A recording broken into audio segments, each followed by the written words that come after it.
Assalamualaikum warahmatullahi wabarakatuh. Baik, siswa-siswi kelas 7 dimanapun kalian berada, tetap semangat dan jaga kesehatan selalu. Kali ini kita akan membahas materi kelas 7 mata pelajaran PPKN bab 1 perumusan dan penetapan Pancasila sebagai dasar negara pada pertemuan kelima. Pertemuan kelima ini akan membahas materi tentang semangat pendiri negara dalam merumuskan dan menetapkan Pancasila sebagai dasar negara. Submaterinya ada dua, yaitu tentang nilai semangat pendiri negara, dan submateri yang kedua adalah komitmen para pendiri negara dalam merumuskan Pancasila sebagai dasar negara. Demikian materi yang akan kita bahas pada pertemuan kelima ini. Baik, kita mulai saja. Semangat pendiri negara dalam merumuskan dan menetapkan Pancasila sebagai dasar negara dengan submateri nilai semangat pendiri negara. Keberhasilan bangsa Indonesia dalam mencapai kemerdekaan merupakan salah satu bukti cinta para pahlawan terhadap bangsa dan negara. Semangat kebangsaan ini disebut juga sebagai nasionalisme dan patriotisme. Apa itu nasionalisme? Nasionalisme adalah suatu paham yang menganggap bahwa kesetiaan tertinggi atas setiap pribadi harus diserahkan kepada negara.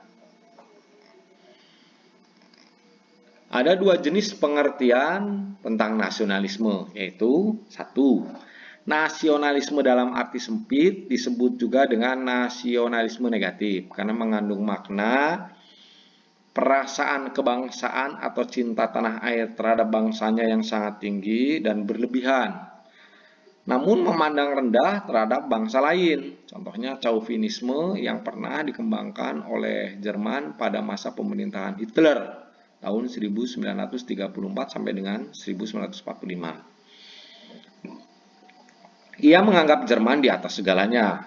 Deutschland über alles in der Welt. Yang kedua, nasionalisme dalam arti luas adalah nasionalisme yang berarti positif. Nasionalisme dalam pengertian ini adalah perasaan cinta yang tinggi terhadap bangsa, terhadap tanah air, dan tidak memandang rendah bangsa lain. Saat mengadakan hubungan dengan negara lain, selalu mengutamakan kepentingan bangsa dan negara, namun menghormati kedaulatan bangsa atau negara lain. Patriotisme berasal dari kata patria, yang artinya tanah air. Kata patria kemudian berubah menjadi kata patriot, yang artinya seseorang yang mencintai tanah air. Jiwa patriotisme telah tampak pada sejarah perjuangan bangsa Indonesia. Jiwa dan semangat bangsa Indonesia untuk merebut kemerdekaan sering juga disebut sebagai jiwa dan semangat 45. Adapun hal-hal yang terkandung dalam jiwa dan semangat 45 diantaranya adalah sebagai berikut. 1. Pro patria dan primus patrialis, artinya mencintai tanah air dan mendahulukan kepentingan tanah air. 2. Jiwa solidaritas dan kesetiakawanan dari semua lapisan masyarakat terhadap perjuangan kemerdekaan. Ketiga, jiwa toleransi atau tenggang rasa antar agama, antar suku, antar golongan, dan antar bangsa.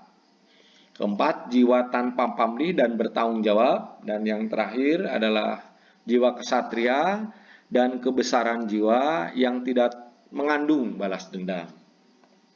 Baik, itu pembahasan terkait nilai semangat pendiri negara. Kita lanjutkan yang kedua. Komitmen para pendiri negara dalam perumusan Pancasila sebagai dasar negara. Apa itu komitmen? Komitmen adalah sikap dan perilaku yang ditandai oleh rasa memiliki, memberikan perhatian, serta melakukan usaha untuk mewujudkan harapan dan cita-cita dengan sungguh-sungguh. Ciri-ciri komitmen pribadi para pendiri negara dalam perumusan Pancasila adalah sebagai berikut.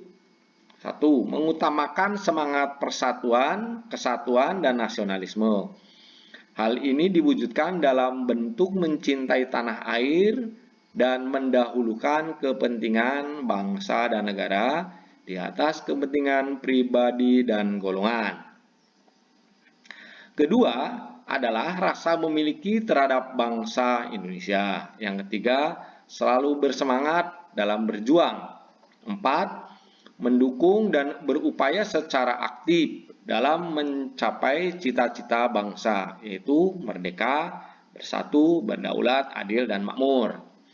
Yang kelima, melakukan pengorbanan pribadi dengan cara menempatkan kepentingan negara di atas kepentingan pribadi, serta mendukung keputusan yang menguntungkan bangsa dan negara. Pancasila sebagai dasar negara sudah final. Final artinya Pancasila telah menjadi kesepakatan nasional atau konsensus yang diterima secara luas oleh seluruh rakyat Indonesia. Konsensus Pancasila sebagai dasar negara telah diperkuat dengan ketetapan MPR nomor 18 MPR garis miring 1998 tentang pencabutan ketetapan MPR RI nomor 2 MPR garis miring 1978 tentang pedoman penghayatan dan pengamalan Pancasila dan penetapan tentang penegasan Pancasila sebagai dasar negara.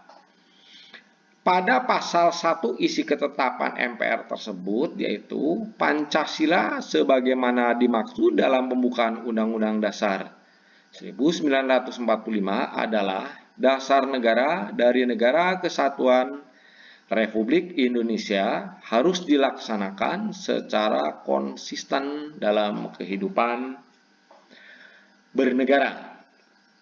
Baik, itu komitmen para pendiri negara dalam perumusan Pancasila sebagai dasar negara. Nah, baiklah, untuk pembahasan materi terkait semangat pendiri negara dalam merumuskan dan menetapkan Pancasila sebagai dasar negara telah selesai. Kita lanjutkan, kita simpulkan. Yang pertama adalah nasionalisme, pengertiannya adalah suatu paham yang menganggap bahwa kesetiaan tertinggi atas setiap pribadi harus diserahkan kepada negara. Ada dua jenis pengertian nasionalisme, yaitu nasionalisme dalam arti sempit, disebut juga nasionalisme negatif, karena mengandung makna perasaan cinta terhadap bangsa yang sangat tinggi dan berlebihan, namun kelemahannya dia memandang rendah bangsa lain. Kemudian nasionalisme dalam arti luas adalah nasionalisme yang berarti positif. Nasionalisme dalam pengertian perasaan cinta yang tinggi atau bangga terhadap tanah air, tetapi tidak memandang rendah bangsa lain. 3. Patriotisme berasal dari kata patria yang artinya tanah air. Kata patria kemudian berubah menjadi kata patriot yang artinya seseorang yang mencintai tanah air. Yang terakhir adalah komitmen.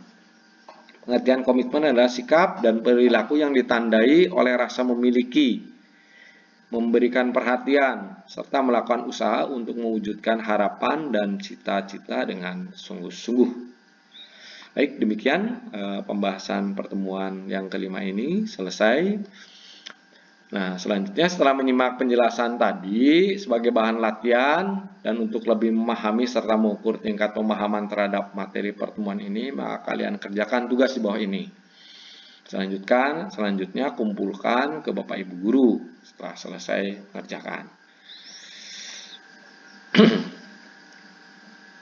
Demikian yang bisa saya sampaikan, kurang dan lebihnya mohon maaf. Terima kasih atas perhatiannya. Semoga pertemuan ini dapat bermanfaat. Amin. Akhir kata, wassalamualaikum warahmatullahi wabarakatuh.